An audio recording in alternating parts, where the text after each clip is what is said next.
Inside America's Boardrooms, the informational show for board members and corporate secretaries. Brought to you with Knowledge Partners, NASDAQ, the Center for Audit Quality, and PwC. Along with content contributors Equilar, Meridian Compensation Partners, Wilson Sonsini Goodrich and Rosati, Donnelly Financial Solutions, and the Society for Corporate Governance. Welcome to this edition of Inside America's Boardrooms. I'm TK Kerstetter, the CEO of Boardroom Resources and the editor-at-large of Corporate Board Member Magazine. It's my pleasure to welcome you to the show. Today we're going to be talking about reaching the key people who vote their shares. And joining us is somebody that should know just a little bit about this. Please welcome Bob McCormick, who's a partner with CamberView, but he joined them after a very storied career with Glass Lewis, the proxy advisor. So CamberView helps companies engage with their shareholders, which should be something that you certainly got some great lessons in doing. So today we want to talk about behind the curtain, okay? There's a great misunderstanding about sort of who actually votes the shares. And we want to talk about it in two sections. We want to talk about it with proxy advisors, and then we want to talk to it in relationship to institutional investors. So let's start with an area you know real well, proxy advisors. People feel that the proxy advisors are doing the voting of the shares. Not necessarily true. Explain how that works. Yeah, I think that misperception is probably somewhat from events that happened maybe 20 years ago when there was significantly more reliance on the proxy advisors to basically cast the votes that the shareholders hold. Technically, the proxy advisors don't own the shares, so they're not voting, but they are transmitting the votes in many respects. So they're transmitting the votes, and also they're obviously writing recommendations, so that has some influence on the voting decisions made by their investor clients. Now, largest investors often use multiple proxy advisors, so they will use that as a complement to their own internal research. And what we've seen is those groups have really upped their game in terms of the number of people who look at these issues. But the proxy advisor's role is really to provide the information. What is probably the biggest influence is their data and analysis that drives an investor to look more closely at an issue. So say, for example, say on pay, if you're an average investor, you hold 3,000 companies, you have a 40-page plus CDNA for every single company. What you do is tend to use the proxy advisor as a bit of a triage to kind of highlight those that are outliers, either based on your own policies or certain issues that the advisor identified. So they're sort of the canary in the coal mine of identifying issues that they may think of to be of some concern. But we still have situations with the proxy advisors where there's a lot of smaller pension funds or firms that don't take the time, that really accept the recommendation, and that's what gives, I guess, some more power or panache to a proxy advisor, because they, in a way, sort of control, their recommendation will control X number of votes. Yeah, I think that's very fair to say. Certainly if you look among the smaller public pensions or even smaller investment firms, maybe a small quant shop or small index firm, they tend to pretty consistently follow recommendations of their proxy advisor. And they have generally done that after reviewing the proxy advisor's policies and guidelines, maybe even sample votes. But they see it as an expertise they don't have internally. Maybe they don't have fundamental analysts or even really any investment expertise internally, particularly a small public pension. So they'd outsource a lot of the various functions within that investment approach, including the proxy voting. So the influence can be the specific following of the recommendations by certain smaller sized public pensions, I would say. So certainly agree that the trend is more and more people are using the research and then making their own decision, which brings us to institutional investors. Right. Okay, your comment, the bigger ones certainly have been very public about that they'll make their own decisions, but freely admit that they use the data from multiple proxy advisors to get that. But there's still some confusion, because in the bigger groups, bigger institutional investors or asset managers, there's a corporate governance group sometimes, and then there's another group that actually vote the shares, okay? So explain, how that works and what you should be sensitive to relative to that. I think it's also helpful to understand the maybe two main ways of approaching investing. You have the active managers, where you have a team of fundamental analysts and portfolio managers who know these companies very well, engage consistently with the head of IR or the CFO, maybe even the CEO. And then you have those that are more passive, and they tend not to have any fundamental analysts. So there's really no internal expertise on the performance of the company or the strategy, and they may only engage with the company once a year or maybe not at all. So the approach needs to be tailored to each of those. So for the active manager, you may need to ensure that the governance people are in contact with the investment analysts to really understand that maybe a change in strategy or change in leadership. So when they come times to vote by the proxy voting people, the governance analysts call them, they have a good understanding of the strategy of the company.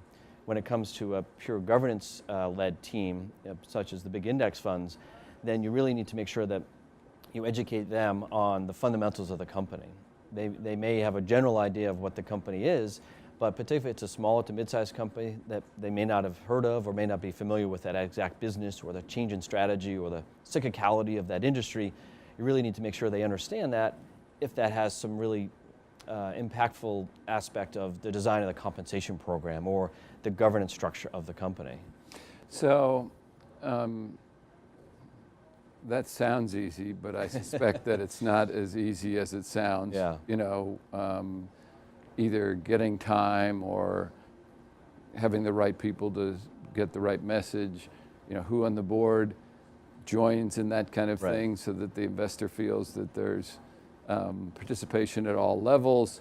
Right. So the next question, and it's a $64,000 question, how do you advise companies that want to make sure that they're getting the most out of their engagement efforts to get the vote to go the way that they want it to go? Yeah, part of the first challenge is getting a meeting, right? All the major investment firms are inundated with requests from companies. We're all saying engage, but then the investors say, geez, we have 14,000 companies, we can't engage with every single one. So they tend to focus on those where they may have concerns or may have voted against a certain issue.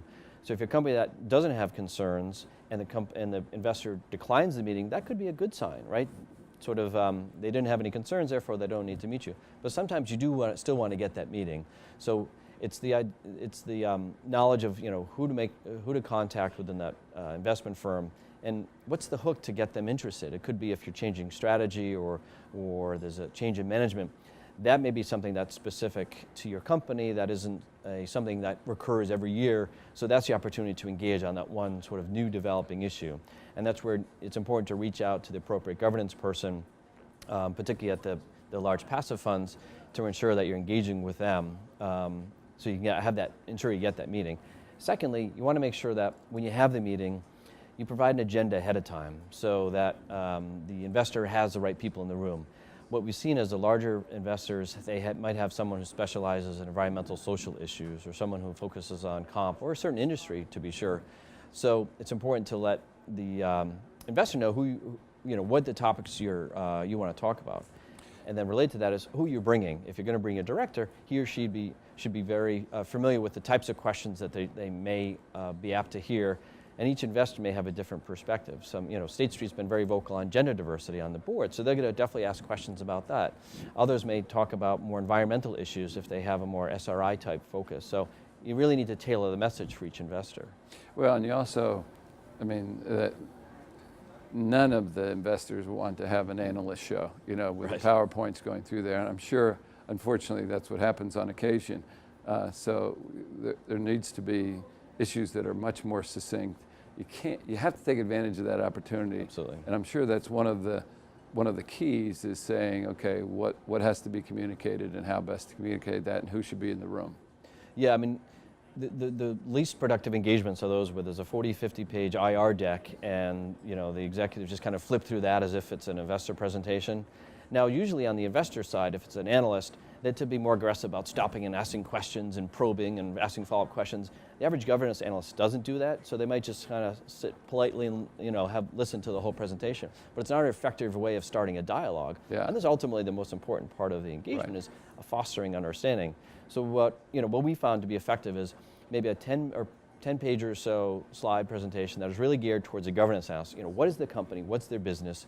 what changes have they potentially made, and how does their compensation program work? That's always a topic of discussion, and maybe other governance features. But that should be more of a leave behind, so when they go to make the voting decision, 3 months later, they have that as a source of information. But it can frame the discussion, but the discussion should really be more of a back and forth rather than just presenting to the investor. Yeah, it is funny, we've been so good at preaching about having engagement, and people come back to us that they told us we didn't need to engage with them. I said, well, that's probably a pretty good thing to have happen, but that you shouldn't take that as a reason not to keep trying to engage. Yeah, because ultimately, if things are fine, then you don't need to engage. But an activist comes calling, or there's a hiccup. If you've built on that, if you've developed that relationship during engagement, when things are good, then you can draw upon that. When things are in troubled. Well, Bob McCormick, as usual, you've done a great job on sort of helping us look behind the curtain. We want to appreciate you for taking the time. And that will conclude this edition of Inside America's Boardrooms. We hope you enjoyed the show.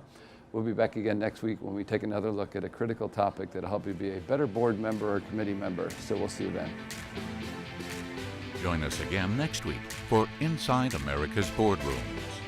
Brought to you with Knowledge Partners, NASDAQ, the Center for Audit Quality, and PwC.